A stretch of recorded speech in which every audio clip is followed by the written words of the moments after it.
Hello everyone, this is Sandeep. आज मैं एक नए टॉपिक के साथ आपके सामने आया हूँ। अभी हमारे देश की सरकार ने एक नए सत्र यानी कि विशेष सत्र की अभी शुरुआत करने जा रही है, जो 18 से 22 सितंबर को संसद भवन में कमेंस होगा। इसको स्पेशल सत्र बोला जा रहा है, ये मॉक पोल बुलाया गया है। इस सत्र में ऐसा क्या होने वाला है, ये एक इम्पोर्टेंट टॉपिक है, क्योंकि रिसेंटली अभी सत्र का सत्रावसान किया गया था, एडजर्न किया गया था इसको। लेकिन अभी अचानक कुछ ऐसी बातें इस देश में चल रही हैं। वन नेशन वन इलेक्शन की बात हुई हमारे बीच में, और दूसरी बात अभी इंडिया वर्सेस भारत के नाम पर आ रही है। तो मैं इन सब मुद्दों को लेकर एक चर्चा करना चाहूंगा और मैं इसको एक्सप्लेन भी करूंगा कि एक्चुअल ये जो वक्तव्य है इस बात के क्यों आ रहे हैं सामने, ये टॉपिक अभी क्यों सामने निकल कर आ रहे हैं। तो वन टू वन हम टॉपिक्स को ले लेते हैं। सबसे पहले हम इंडिया वर्सेस भारत की बात करते हैं। तो ये इंडिया वर्सेस भारत का मुद्दा कोई आज से नहीं है।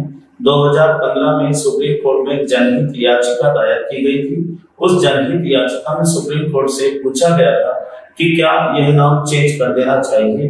तब बीजेपी की सरकार सत्ता में थी, तो बीजेपी की सरकार के जो वहां पर नुमाइंदे थे, उन्होंने बताया कि भाई इंडिया को ही कंटिन्यू रखा जाए, भारत को कोई चेंज करने की जरूरत, और इंडिया को नाम को चेंज करने की जरूरत या भारत से रिप्लेस करने की जरूरत नहीं। 2015 में जनहित याचिका का जवाब देते हुए बीजेपी सरकार ने अपना जवाब दाखिल किया था। तो अब मुद्दा ये आता है कि अचानक ये याद क्यों आ गया। अभी जो मंडे सोमवार को मोहन जी भागवत जो आरएसएस के चीफ हैं, उनका एक बयान आया है। तेज की तरफ जाता है, प्रकाश में रत रहता है, ज्ञान में रत रहता है, वो हमारा देश है। उसका नाम भारत है, तो दुनिया में कहीं भी जाएगा तो भारत ही रहना चाहिए। तो हम बोलने में लिखने में सर्वत्र भारत कहे। किसी को समझ में नहीं आया, चिंता न करे, उसको जरूरत है तो वो समझ ले। हमको जरूरत नहीं है सबको समझाने की, हम अपने आप में समर्थ है, स्वतंत्र है। आज दुनिया को हमारी जरूरत है, बिना दुनिया हम चल सकते हैं, दुनिया हमारे बिना नहीं चल सकती।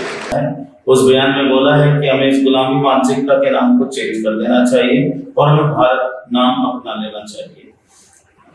18 से 22 सितंबर का जो विशेष सत्र बुलाया जा रहा है पार्लियामेंट में, तो उम्मीद यही जताई जा रही है कि इसमें यह प्रस्ताव लेकर आया जाएगा कि इंडिया की जगह भारत का नाम यूज किया जाए। तो क्या रेलेवेंस है इसका, या फिर इतना ज्यादा ये गुलामी का सूचक है, या वास्तविकता है इस बात में? तो इस बात की हम बात करेंगे। गुलामी की मानसिकता की अगर बात हो रही है, तो हमारे यहाँ पर देश में पहले पुलिस रिफॉर्म कमीशन की भी बात की गई है। सुप्रीम कोर्ट ने भी इस बात को गाइड किया था, सरकार को भी किया, स्टेट गवर्नमेंट को भी किया है कि भैया पुलिस रिफॉर्म कमीशन को भी लेकर आइए, क्योंकि जो एक्ट हमारा अंग्रेजों के टाइम में यानी ब्रिटिशर्स के टाइम में जो एक्ट पुलिस एक्ट था, वो एक्ट आज भी लगातार उसी सिरे से उसी तरीके से मेंटेन किया जा रहा है। बस इतना ही इसमें चेंज किया गया कि ह्यूमन राइट्स एक्टिविटीज को उसमें मेंटेन कर दिया गया। तो मैं तो ये मानता हूं कि पुलिस रिफॉर्म के बिना पुलिस का सिस्टम भी एक गुलामी मानसिकता का ही आधार है। तो इसको भी पहले चेंज करना चाहिए। नाम चेंज करने से कोई इस तरह का परिवर्तन या इस तरह की क्रांति आने वाली नहीं है। हमें कई सारी चीजों को चेंज करना चाहिए। जनता के ऊपर जो शासन की पद्धति है वो पुलिस प्रशासन से मेंटेन की जाती है, लीडरशिप के द्वारा। तो ये तो सबसे बड़ी मानसिकता गुलामी की है। दूसरी बात अगर की जाए वन नेशन वन इलेक्शन की, तो 1950 में वन नेशन वन इलेक्शन की शुरुआत प्रैक्टिकली की गई थी।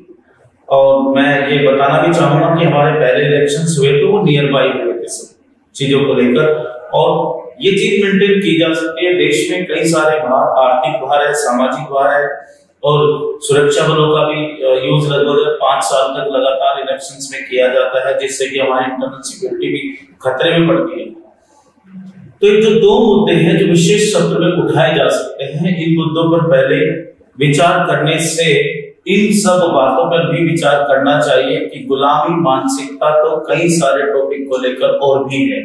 तो उन टॉपिक को कैसे हम कवर कर पाए या पुलिस रिफॉर्म कमीशन हो गया, एडमिनिस्ट्रेटिव रिफॉर्म कमीशन की 2008 की रिपोर्ट अभी तक पड़ी है, जिसका अभी तक कोई उसका इम्प्लीमेंटेशन नहीं हुआ है। तो ये कई सारी चीजें भी सरकार को इन पर भी ध्यान देना चाहिए और स्पेशली पुलिस रिफॉर्म कमीशन को लागू करना चाहिए। जो भी रिकमेंडेशंस हैं उनको लागू करना चाहिए।